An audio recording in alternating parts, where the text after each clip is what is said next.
Students, जैसे कि इसके पहले हम लोगों ने संयुक्त राष्ट्र संघ के बारे में पढ़ना शुरू किया था। उसमें हम लोगों ने संयुक्त राष्ट्र संघ की रचना किस उद्देश्य से की गई उसके बारे में अध्ययन किया। इसके बाद हमने देखा कि संयुक्त राष्ट्र की रचना को किस तरह से 6 प्रमुख भागों में उसे बांटा गया है। उसमें से हमने आम सभा के बारे में चर्चा किया, सुरक्षा परिषद के बारे में हमने देखा,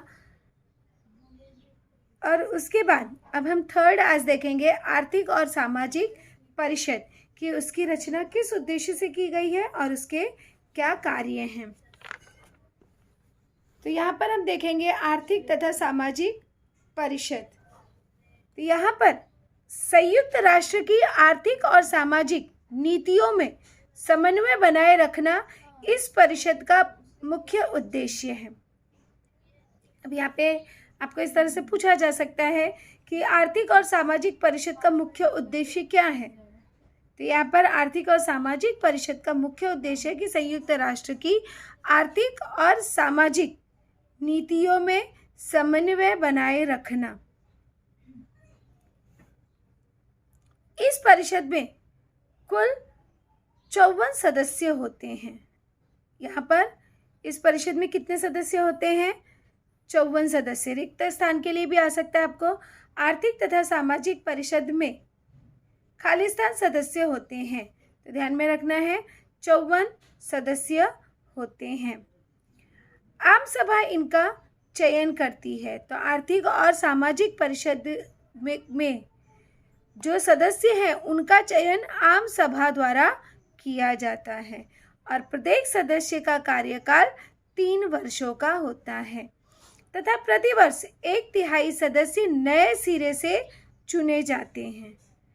यहाँ पर 1/3 सदस्य नए सिरे से उनका चुनाव होता है, अर्थात सबका कार्यकाल 3 साल का होता है। और यहाँ पर जैसे ही 3 साल पूरे होते हैं तो 1/3 सदस्यों की फिर से वहाँ पर नियुक्ति की जाती है। तो इस तरह से यह जो है एक साथ समाप्त नहीं होता है। जैसे अगर यहाँ पर 12 लोग हैं तो 12 लोग हैं, 12 लोगों में से क्या होगा कि 1/3 सदस्यों की नए सिरे से चुनाव होगा, अर्थात 1/3 कितना हो गया? 4 लोग, राइट। तो 4 लोगों की नियुक्ति फिर से नए सिरे से किया जाएगा। तो इस तरह से 1/3 सदस्य की नियुक्ति की जाती है। परिषद में बहुमत से निर्णय लिए जाते हैं। जो भी निर्णय होता है वह बहुमत के द्वारा, लोगों के मत के द्वारा किया जाता है। अब हम देखेंगे कि इसके कार्य क्या हैं। तो आर्थिक और सामाजिक परिषद का कार्य है वैश्विक स्तर पर दरिद्रता अर्थात विश्व के स्तर पर दरिद्रता, बेरोजगारी, आर्थिक तथा सामाजिक विषमता जैसे प्रश्नों पर चर्चा करना और उसके लिए उपाय सुझाना कि किस तरह से उसका निराकरण किया जा सकता है। दूसरा है स्त्रियों के प्रश्न, महिला सशक्तिकरण, मानवाधिकार और मूलभूत स्वतंत्रता, वैश्विक व्यापार अर्थात विश्व स्तर पर होने वाला व्यापार, स्वास्थ्य संबंधी समस्या जैसे प्रश्नों पर चर्चा करके निर्णय लेना, ये सभी कार्य आर्थिक और सामाजिक परिषद के हैं। तीसरा कार्य है अंतर्राष्ट्रीय स्तर पर सांस्कृतिक तथा शैक्षिक अर्थात शिक्षा से संबंधित शैक्षिक सहयोग प्रस्थापित करने का प्रयत्न करना। चौथा है संयुक्त राष्ट्र के संलग्न विविध संगठनों के कामों में सूत्रबद्धता और समन्वय स्थापित करना कि एकजुट होकर काम करना, एक नियमबद्ध होकर, सूत्रबद्धता अर्थात एक नियमबद्ध होकर और तालमेल के साथ कार्य करना। यह जो है अंतर्राष्ट्रीय आर्थिक और सामाजिक परिषद के प्रमुख कार्य हैं। टिप्पणी लिखो के लिए आपको पूछा जा सकता है कि आर्थिक तथा सामाजिक परिषद के कार्य लिखिए, कार्य पर टिप्पणी लिखो। इसके बाद हम अगला देखेंगे सचिवालय कि सचिवालय जो है ये भी संयुक्त राष्ट्र संघ का एक प्रमुख अंग है, भाग है। संयुक्त राष्ट्र के प्रशासकीय कामकाज संभालने का दायित्व सचिवालय पर होता है। जो भी प्रशासकीय अर्थात शासन से संबंधित जो भी कार्य होते हैं उसे संभालने का कार्यभार सचिवालय के पास है। सचिवालय के प्रमुख को महासचिव कहते हैं। तो ध्यान में रखना, खाली स्थान के लिए आ सकता है। सचिवालय के प्रमुख को खाली स्थान कहते हैं, तो हमको आंसर मिल गया, महासचिव कहते हैं। महासचिव किसे कहते हैं? तो सचिवालय के प्रमुख को महासचिव कहते हैं। उसका चयन आम भाग और सुरक्षा परिषद दोनों मिलकर करती है। एक क्वेश्चन होता है यहाँ पर कि सचिवालय या महासचिव का चुनाव कौन करता है? तो महासचिव का चुनाव या चयन आम भाग और सुरक्षा परिषद दोनों मिलकर करती है। और इसका कार्यभार, इसका कार्यकाल जो है वह 5 वर्षों का होता है। तो यहाँ पे खाली स्थान के लिए भी आ सकता है कि सचिवालय का कार्य खाली स्थान वर्षों के लिए होता है।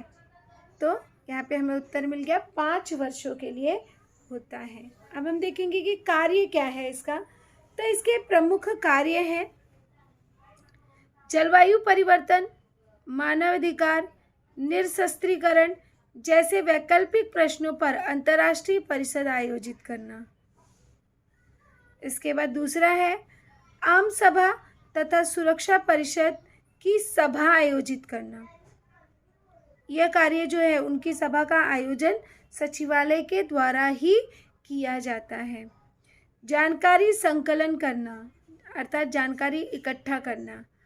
प्रसार माध्यमों को जानकारी की आपूर्ति करना। जो भी प्रसार माध्यम है उसका जानकारी उसे देना, यह कार्य जो है सचिवालय का होता है। अब हम अगला देखेंगे अंतर्राष्ट्रीय न्यायालय कि अंतर्राष्ट्रीय न्यायालय क्या है और उसके प्रमुख कार्य क्या है। अंतर्राष्ट्रीय न्यायालय अर्थात संयुक्त राष्ट्र की न्यायालयीन शाखा। अंतर्राष्ट्रीय न्यायालय जो है वह संयुक्त राष्ट्र की न्यायालयीन शाखा है। अंतर्राष्ट्रीय न्यायालय नीदरलैंड देश में द हेग में है। यहाँ पे आपका प्रश्न बनता है कि अंतर्राष्ट्रीय न्यायालय कहाँ स्थित है? तो अंतर्राष्ट्रीय न्यायालय नीदरलैंड देश में द हेग में स्थित है। न्यायालय में कुल 15 न्यायाधीश होते हैं और उनका चयन, ये जो 15 न्यायाधीश हैं उनका चयन आम सभा और सुरक्षा परिषद करती है। प्रत्येक न्यायाधीश का कार्यकाल जो है वह 9 वर्षों का होता है। जो अंतर्राष्ट्रीय न्यायालय में न्यायाधीश कार्यरत होते हैं उनका कार्यकाल 9 वर्षों का होता है। अब हम देखेंगे कि इनके प्रमुख कार्य क्या हैं। जो न्यायाधीश होते हैं अंतर्राष्ट्रीय न्यायालय के, तो संयुक्त राष्ट्र के सदस्य देशों में 2 या अधिक राष्ट्रों के आपसी विवाद मिटाना, यह प्रमुख कार्य होता है। उसके अलावा दूसरा, अंतर्राष्ट्रीय कानून का उचित अर्थ लगाना, अर्थात कानून जो बनाया गया है उसे सही रूप में लागू करना। अंतर्राष्ट्रीय संयुक्त राष्ट्र संघ की विविध शाखाओं या संलग्न संस्थाओं, जो उससे जुड़े संस्था हैं, जो संयुक्त राष्ट्र संघ से जुड़ी हुई संस्थाएं हैं, तो उनके लिए उनको कानून संबंधी प्रश्नों की सलाह देना। तो इस तरह से यह जो है अंतर्राष्ट्रीय न्यायालय के कार्य हैं। इसी के अंतर्गत आता है अंतर्राष्ट्रीय अपराध न्यायालय। अब हम देखेंगे कि यह अंतर्राष्ट्रीय अपराध न्यायालय क्या है। तो अंतर्राष्ट्रीय अपराध न्यायालय अंतरशासनीय संगठन है, अर्थात शासन के अंतर्गत चलाई जाने वाली संगठन है। यह एक अंतर्राष्ट्रीय न्यायाधिकरण है जिसका मुख्यालय नीदरलैंड देश में द हेग में है। इसका प्रमुख कार्य जैसे वन संहार, युद्धकालीन अपराध और मानवतावाद के विरुद्ध अपराध जैसे अंतर्राष्ट्रीय समुदाय के लिए चिंता उपस्थित करने वाले गंभीर अपराध में समाहित व्यक्ति के अपराधों की जांच करना और उस पर मुकदमा या अभियोग चलाने का कार्य अंतर्राष्ट्रीय अपराध न्यायालय को होता है। अर्थात ये अपराध न्यायालय अलग है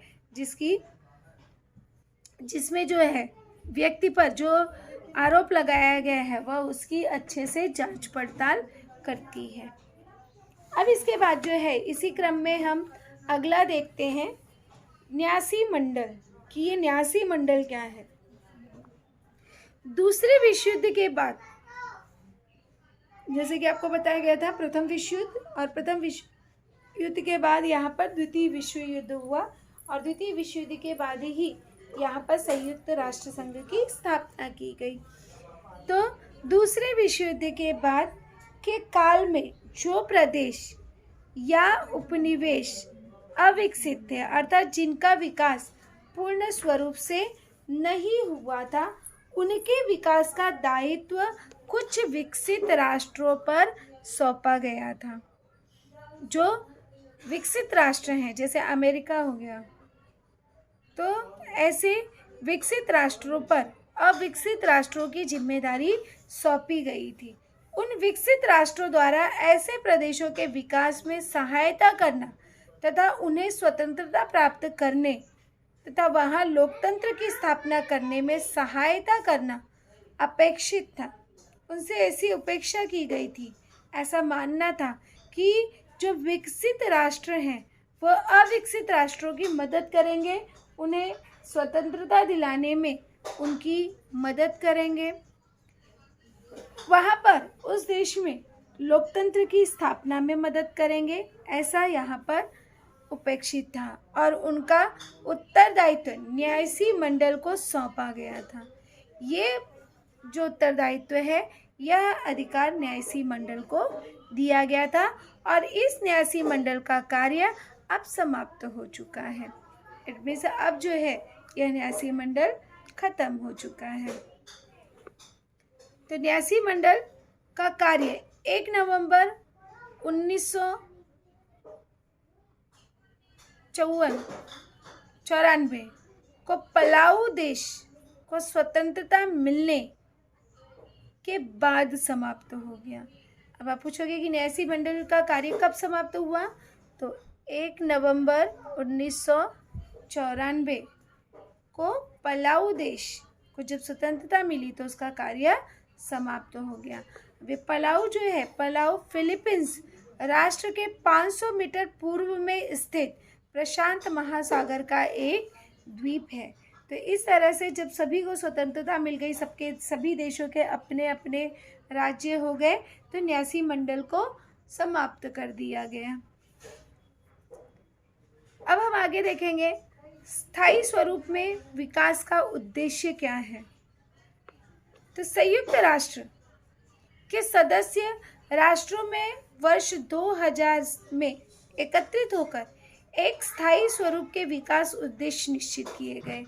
तो 2000 में संयुक्त राष्ट्र के जो सदस्य राष्ट्र थे उन सभी ने मिलकर एक उद्देश्य, क्योंकि हर कार्य की सफलता के लिए ये ज़रूरी है कि उसका उद्देश्य हमारा होना चाहिए। बिना उद्देश्य के हम कोई कार्य नहीं कर सकते हैं। तो इन्होंने भी एक उद्देश्य की संरचना की। तो हम देखते हैं कि कौन कौन से उद्देश्य थे।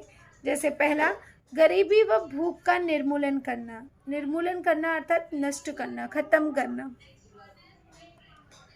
दूसरा, प्राथमिक शिक्षा की सुविधा उपलब्ध करवाना, कि सभी लोग जो हैं वह अच्छी तरह से सुशिक्षित बने। इसके लिए ज़रूरी है कि प्राथमिक शिक्षा तो एटलीस्ट सभी को प्राप्त होनी चाहिए। तीसरा, स्त्री सशक्तिकरण करना, बाल मृत्यु की दर कम करना, अर्थात स्त्री को सशक्त बनाना और बाल मृत्यु, जो बच्चों की मृत्यु है, उसकी दर को कम करना। गर्भवती महिलाओं के स्वास्थ्य की ओर विशेष ध्यान देना। एड्स और मलेरिया आदि रोगों से लड़ना, क्योंकि पहले ये सबसे बड़ी समस्या थी, एड्स और मलेरिया।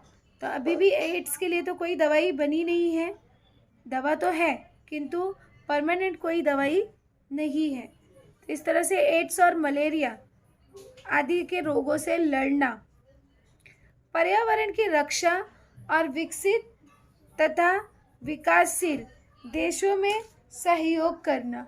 तो इस तरह से ये जो थे ये यहाँ के प्रमुख स्थायी स्वरूप के विकास के लिए प्रमुख उद्देश्य थे और इन उद्देश्यों को प्राप्त करने के लिए निश्चित कालावधि निर्धारित की गई थी। ये नहीं कि जब तक मन करे तब तक करे, उसके लिए समय भी निर्धारित किया गया था। यूनिसेफ और यूनेस्को की सहायता से भारत ने स्थायी स्वरूप के विकास उद्देश्यों के लक्ष्य को प्राप्त करने के लिए उल्लेखनीय प्रगति की। देखते हैं हम आगे कि संयुक्त राष्ट्र बाल आपात कोष अर्थात यूनिसेफ को कहा जाता है संयुक्त राष्ट्र बाल आपात कोष।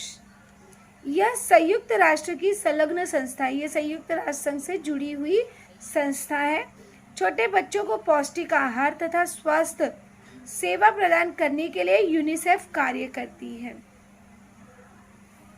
यूनिसेफ किसके लिए कार्य करती है? तो यूनिसेफ छोटे बच्चों को पौष्टिक आहार और स्वास्थ्य सेवा प्रदान करने के लिए कार्य करती है। यूनिसेफ की सहायता से भारत में बाल कुपोषण, पहले जो था कई सारे बच्चों को पौष्टिक आहार नहीं मिलता था जिसकी वजह से कुपोषण हो जाता था, तो उनके लिए भारत में बाल कुपोषण की समस्या पर उपाय योजना करने के लिए विविध कार्यशालाएं आयोजित की गई हैं। देखते हैं यूनेस्को क्या है। तो यूनेस्को इस संयुक्त राष्ट्र में संलग्न इस संस्था की सहायता से यूनेस्को जो है शिक्षा, विज्ञान, संस्कृति में सहयोग बढ़ाकर विश्व में शांति और सुरक्षा स्थापित करने का प्रयत्न करती है। तो इस तरह से यूनिसेफ और यूनेस्को इनका योगदान बहुत अधिक है और ये दोनों जो है ये संयुक्त राष्ट्र से जुड़ी हुई संलग्न संस्था है।